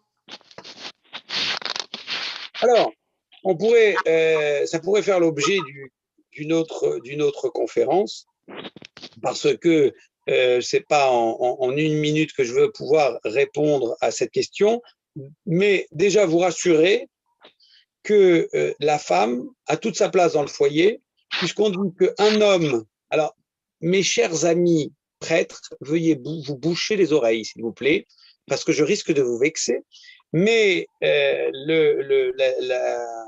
littérature rabbinique dit qu'un homme non marié est un homme incomplet. Ce qui veut dire que c'est la femme, c'est l'épouse qui va lui permettre de s'accomplir. Et d'où le sait-on du verset de la Genèse, quand il dit « la femme sera une aide pour toi ». Alors vous avez les gens un petit peu qui ont un esprit un peu réduit, qui vont dire que finalement c'est la femme qui va servir l'homme. Et en réalité, il y a marqué en hébreu Ezer Kenegdo, c'est-à-dire une aide pour toi, c'est-à-dire c'est l'épouse qui va te permettre d'arriver à quelque chose, d'être quelque chose. À l'inverse, si tu ne respectes pas ton épouse et si tu lui donnes pas le respect qui lui est dû, eh bien, tu pourras te retrouver bien bas puisque tu n'auras pas son soutien. Ensuite, on a une très belle prière pour la femme le vendredi soir qui se trouve dans le texte des Proverbes qui s'appelle Eshet Haïm, la femme épouse et vertueuse, puisque toute la bonne tenue du foyer, et quand je parle de bonne tenue du foyer, je parle d'harmonie, je parle de l'éducation, je parle de l'équilibre. Donc vous voyez autant de piliers qui soutiennent un foyer. Sans une épouse, il n'y a pas ces piliers-là. Alors, finalement, la femme, elle a une chance par rapport à l'homme. C'est que la femme a déjà un cycle, son cycle naturel, qui lui fait qu'elle a un repère dans le temps et qu'elle n'a pas besoin qu'on lui inflige un autre cycle, chose qu'on est obligé d'infliger à l'homme par les 3 prières quotidiennes. Finalement, pour ne pas qu'il oublie Dieu, l'homme, on lui impose ces 3 prières. la femme, elle a le choix entre l'une des 3 prières et en fonction de son organisation, elle pourra choisir parce qu'on sait que de toute manière, la prière de la femme sera toujours supérieure à la prière de l'homme. Relisez dans Samuel la prière de Hannah, la prière d'Anna pour avoir un enfant, et c'est d'ailleurs l'une des plus belles prières. Regardez aussi au niveau des matriarches, pourquoi elles étaient toutes stériles? Parce que Dieu aime la prière des femmes. Donc, l'homme, lui, il a une obligation parce que c'est son point de repère, chose que la femme n'a pas. Ensuite, au niveau de l'instruction, il faut savoir que la femme a le droit à l'étude de la Torah, a le droit à l'instruction, puisque c'est elle qui est responsable de la chaîne de la transmission. Et comme on l'a dit tout à l'heure, tout le judaïsme est basé sur la transmission. S'il n'y a pas de transmission, finalement, ça ne sert pas à grand-chose. Et on n'a pas respecté la mission qui nous a été confiée et de justifier ce pourquoi on est sur Terre. Et elle a, à 12 ans, le garçon, sa majorité religieuse, c'est à 13 ans. Les filles, la majorité religieuse, c'est à 12 ans. On dit que la fille est mûre plus tôt que le garçon. Et vous avez aujourd'hui des épouses qui étudient la Torah au niveau. Alors, il y a une différence au niveau de la prière, comme je viens d'expliquer. Mais au niveau de l'étude de la Torah, elle peut tout à fait étudier la Torah, ça ne pose pas de problème. Elle fait le Shabbat au même titre que l'homme. Elle mange kasher au même titre que l'homme. Donc, il n'y a pas, tel qu'on veut nous le faire croire aujourd'hui, une idée de reléguer la femme à au second plan. Voilà. En tout cas, dans le judaïsme, à aucun moment, alors, on va le trouver peut-être chez les juifs séfarades, mais c'est peut-être la culture d'Afrique du Nord qui les a incités à ça, comme quoi la culture impacte la religion, là où ça a été vécu. Mais en tout cas, dans la littérature rabbinique, au contraire, on raconte dans le Talmud que si ta femme est plus petite que toi, baisse-toi à sa hauteur pour pouvoir l'entendre et lui parler, par signe de respect. Voilà, mais on pourra un jour en débattre, enfin l'expliquer plus longuement. J'espère que ça répond à votre question. J'ai dit merci. Avec plaisir. Monsieur le Président, il est 22h12. Bien, écoutez, moi je tenais à vous remercier pour ce moment d'intelligence. Merci de faire vivre notre association et merci pour tout le travail que vous avez accompli et nous le partager. Voilà, merci à tous. Et puis tout à l'heure, le Père Guillaume disait que nous les laïcs, on n'était pas contraints à la prière comme les clercs, mais il n'empêche que les laïcs, avec l'aide des clercs, on a organisé sur le secteur pastoral des temps de prière. Alors j'en profite pour faire un peu de pub et je laisserai tout à l'heure la parole à Marie Pajot pour qu'elle nous parle aussi de sa communauté. Mais pour les cathos, ce que je voulais rappeler, c'est qu'il y a des groupes de prière qui sont animés pendant la semaine, ou à des temps particuliers. En particulier, il y a un groupe de prière qui est organisé par la communauté d'Emmanuel le mardi soir, à Autèche. Il y a la prière du chapelet qui est tous les matins à l'église de Saint-André-du-Teche aussi, à 9h. Il y a la prière pour les malades et les blessés de la vie tous les premiers vendredis de chaque mois. Il y a le chapelet de la miséricorde tous les vendredis après-midi à 14h30. Il y a l'heure sainte tous les deuxièmes jeudis du mois à l'église Saint-Michel, oui, à Mestras. Voilà. Et puis, je crois qu'il y a le monastère invisible voulu par Jean-Paul II qui s'adresse à toutes les personnes malades et âgées, souffrantes, à leur domicile, dans des maisons de retraite, dans les hôpitaux. Chaque membre offre sa prière pour le monde et en particulier pour les familles. Voilà, donc je voulais rappeler ça. Et puis, peut-être que Marie pourra nous dire ce qu'elle a pour sa communauté. Oui, tout à fait. Alors, j'ai des problèmes de vidéo, voilà. Oui, de notre côté, on a également un certain nombre de groupes de prière qui existent. notamment ce que nous appelons les ecclésioles, qui sont des églises de maison où on a des groupes qui se réunissent pour prier. En ce moment, le sujet, c'est l'épître de Paul aux Galates cette année. Donc, il y a toujours un certain nombre de textes qui sont priés, puisque les protestants, eux, la prière, c'est plutôt un dialogue en personnel avec Dieu. Et il y a toujours, nous n'avons pas véritablement besoin d'objets, si ce n'est d'avoir la Bible. Alors la Bible, on peut l'avoir sur le smartphone, mais c'est vrai qu'on se déplace rarement sans la Bible. Et des recueils de cantiques, puisque les protestants disent que prier, que chanter, c'est prier 2 fois.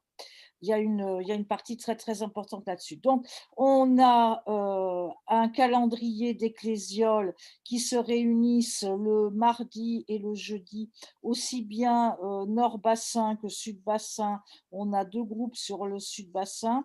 On a également un groupe dans le nord des Landes et un groupe du côté de Biscarrosse. Alors, jusqu'à présent, avant le premier confinement, il y avait également un groupe de prière qu'on appelait le groupe des jeunes adultes. Là, pour l'instant, je pense qu'il ne va pas tarder à reprendre pendant le carême par Zoom.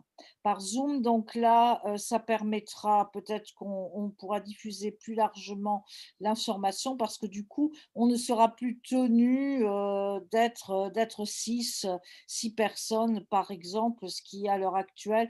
Il y a des séances d'ecclésiole qui se multiplient parce qu'on essaye de ne pas être au-delà de six personnes. Mais toujours est-il que la prière, elle est très, très, très importante. Elle a lieu au culte aussi le dimanche matin.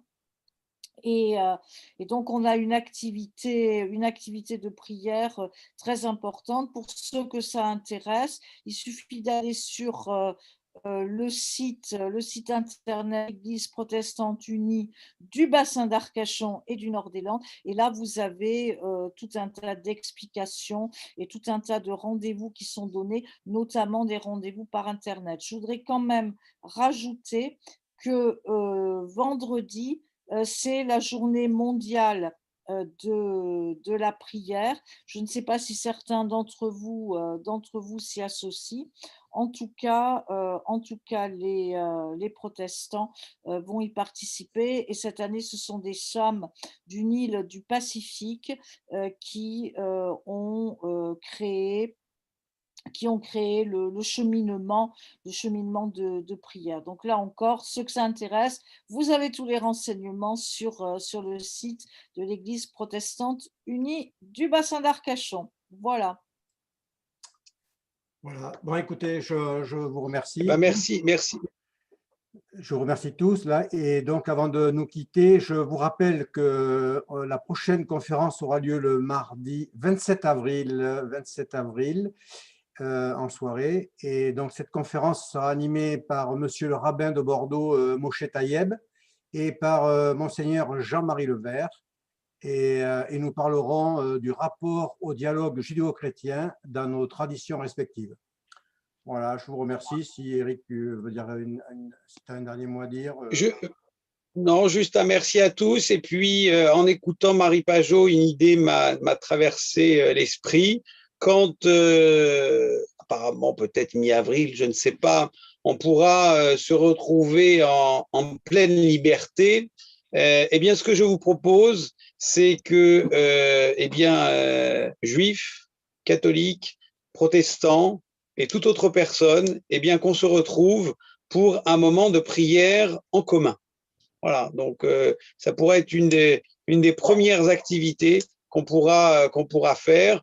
On se réunira, les ministres du culte, pour trouver les prières à dire en français, en hébreu, chacun dans nos traditions, et puis se retrouver pour ce temps commun, et puis peut-être rendre grâce à Dieu pour nous d'être sains et saufs par rapport à cette pandémie. Voilà l'idée qui m'a traversé l'esprit. Donc, après, à nous de mettre ça sur pied et à notre cher président de coordonner tout ça. Je te renvoie la patate chaude.